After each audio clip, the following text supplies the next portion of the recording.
20 ans de recherche, 100 rapports publiés et des données qui ont redéfini notre compréhension du football mondial. Voici le rapport mensuel 100 du CIES.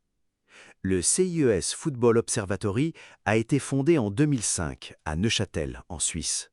Depuis, il est devenu la référence mondiale en matière d'analyse statistique du football. Ce 100e rapport marque également le 20e anniversaire de l'Observatoire.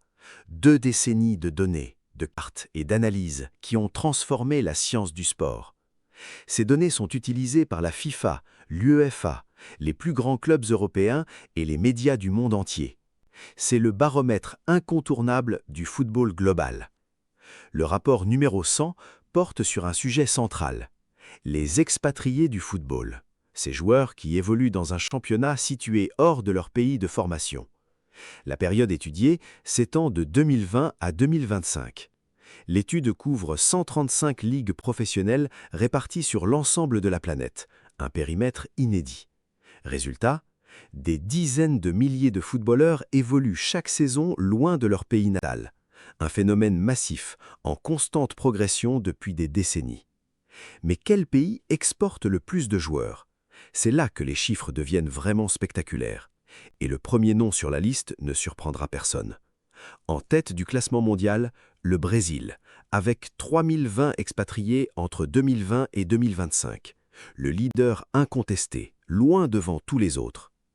3020 expatriés. Cela signifie que le Brésil alimente à lui seul une part considérable du marché mondial des transferts.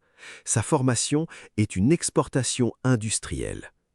Deuxième nation exportatrice mondiale, la France, avec 2293 joueurs, premier exportateur européen, et de loin. Un titre qui mérite qu'on s'y attarde.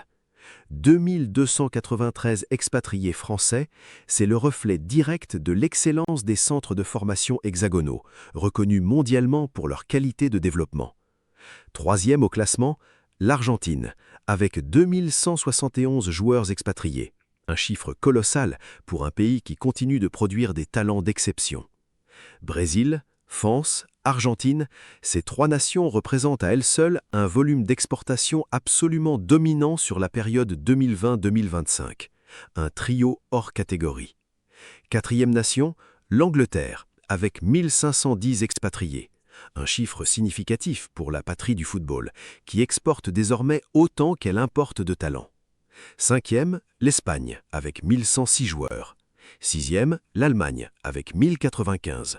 2 géants européens au coude à coude, séparés par seulement 11 unités.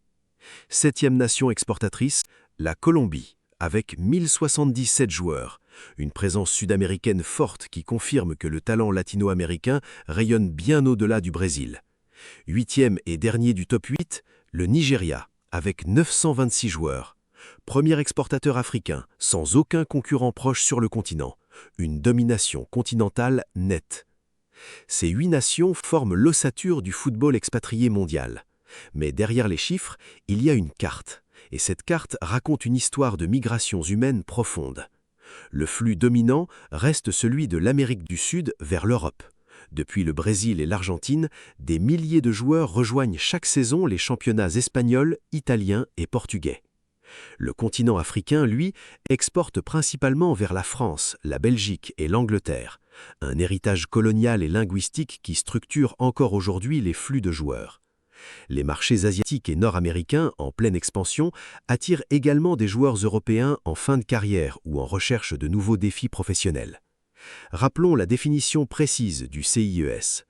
Est considéré comme expatrié tout joueur qui évolue dans un championnat situé hors de l'association où il a grandi. Simple mais fondamental. La méthodologie du CIES repose sur des données spatiales, des cartes de migration et des analyses statistiques croisées sur 135 ligues. Une rigueur scientifique exemplaire. Derrière ces statistiques se cache une réalité économique massive. Chaque expatrié représente un transfert, un salaire, une infrastructure. Le football expatrié est une industrie de plusieurs milliards. Ce que révèle aussi le rapport, c'est la supériorité des systèmes de formation.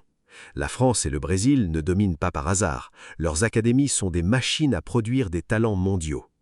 Le cas nigérian mérite une attention particulière. 926 expatriés. C'est la preuve que l'Afrique subsaharienne est une source de talent brut considérable, encore sous-exploitée. Mais ce mouvement massif de joueurs n'est pas sans paradoxe. Les nations qui exportent le plus de talent sont rarement celles qui bénéficient le plus des retombées économiques du football mondial. Les ligues européennes restent les destinations dominantes. Elles captent l'essentiel des expatriés et concentrent la valeur marchande. Ce déséquilibre structurel est au cœur des débats actuels.